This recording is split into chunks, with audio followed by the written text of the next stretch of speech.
More than half of rural counties don't have a hospital where women can give birth. At Meadows Regional Medical Center in rural Vidalia, Georgia, the number of babies born each year has more than doubled over the last 15 years, increasing from about 400 births in 2000 to more than 800 in recent years. According to the hospital's chief executive Alan Kent, it might sound like a significant baby boom for the community of nearly 11,000 people. Instead, Kent says the uptick is a symptom of a phenomenon that is playing out in rural areas nationwide.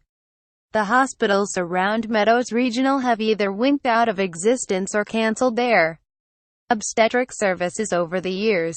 The medical center now keeps a strategy map of its primary service area, which extends in each direction about 30 to 40 miles. Kent said, "Most of the rural hospitals around us, at one time or another, delivered babies over the last 8 to 9 years. 2 hospitals have closed. The 3 remaining hospitals that had maternity wards ceased their women's services and stopped delivering babies." Kent said, "We're seeing an increase in women who deliver with no prenatal care." Subscribe to the Post-Most newsletter.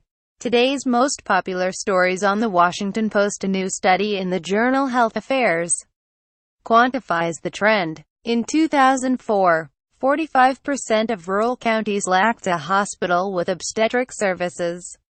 About 1 in 10 rural counties lost those services over the next decade. And by 2014, 54% of communities lacked those services. That leaves 2.4 million women of childbearing age living in counties without hospitals that deliver babies.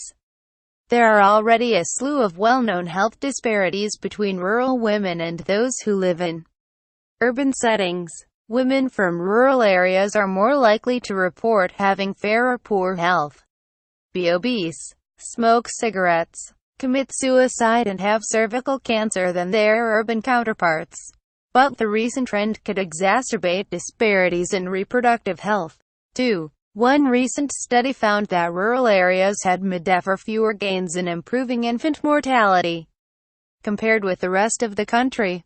A lot of discussion has been focusing on the closures of rural hospitals entirely, said Pei-Yin Hung, a postdoctoral associate at Yale School of Public Health, who led the study. "We found that even among surviving hospitals in rural communities, a lot of obstetric services in these areas are disappearing." What was concerning to Hung was that the most geographically isolated communities were more likely to not have had obstetric services to begin with, and were more likely to lose them over the decade they studied. There were also patterns of inequality. Rural counties that had lower median incomes and higher percentages of African American women of reproductive age were also more likely to not have hospitals with maternity wards. The reduction in obstetric services stems from many factors.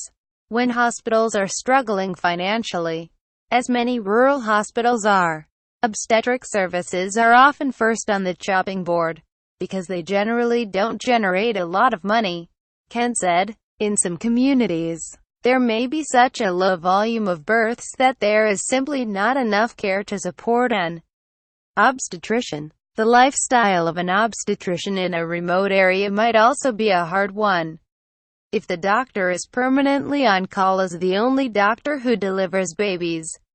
Megan Evans, an obstetrician and gynecologist at Tufts Medical Center in Boston, has been working with the American Congress of Obstetricians and Gynecologists to push forward a solution to some of the workforce issues. Through a federal program called the National Health Service Corps, medical students can have their school paid for as long as they commit to practicing in an underserved community for a given period of time. But the way the communities are defined isn't specific to the type of care in shortage. And she and others would like to see communities defined by categories, such as maternity care shortage. Right now, an underserved community might have no pediatricians but several obstetricians. more narrowly defining categories of need could help young physicians have the biggest impact. A bill to identify areas of maternity care need passed the House and has been introduced in the Senate, but she acknowledged that other barriers exist.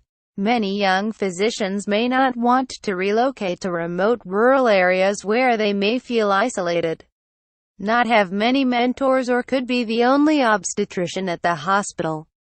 Read more. Rural Appalachia lags the rest of the country in infant mortality and life expectancy. Trump's most inspiring story about American innovation depends on the rest of the world.